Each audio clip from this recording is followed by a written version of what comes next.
Bismillahirrahmanirrahim.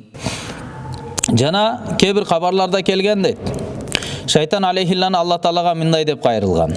Ахмад рахматаллахи риваят кылган экен буну.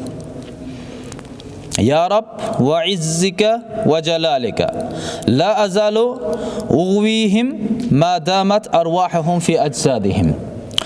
О Раб дейт, Алла Таалага шайтан алейхилланы айтып атат. Каргышка калып, Алланын мээрими менен үзүлүп бейиштен куулган учурунда сенин улуулугуңа, даңкыңа мен касам ичемин.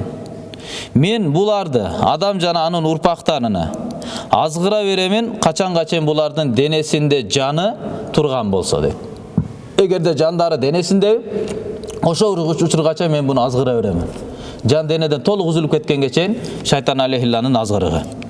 Анан Алла Таала айткан дейт: "Ва иззати ва жалали". Мен де өзүмдүн улуулугума, даңктуулугума касам ичемин.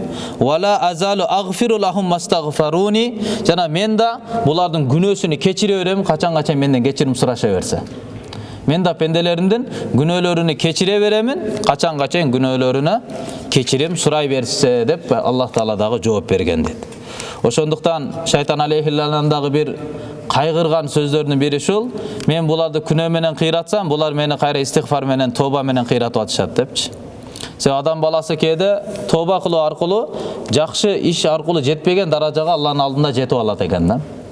Ошондой мисалы намаз окуйт, бирок ал даражага жетпейт намазы мененчи. Бирок бир күнөө кылып койду, ошонун сөөнөн ушундай таң атканга чейин ыйлады, бушайман болду, көздөн жаштарды төктү, Аллага ушундай кайрылды. Ал так намаз, 1 жылдык, 2 жылдык намаздан дагы көбүрөөк даража Алланын алдында таап алды да, тообасы аркылуу. Шайтан алейхиллан айтат, сахабалар ушундай болгон да. Кээ бир сахабалар күнөө кылып коюп, туура эмес, туура эмес нерсени кылып коюп туруп, бирок Курандан күнөөсүнүн кечирилгендиги, бейиштик экендигини Курандан аят түшүрүп алган да. Өзүнү устунга байлап коюп, мечиттин устунуна.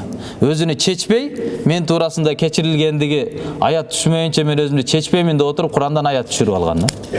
Ошондон Аллах Таала да айтып атат: "Мен да алар канча кечирим сураган сайын мен да кечире беремин" деп Алла Таала да шайтанга убада берген экен.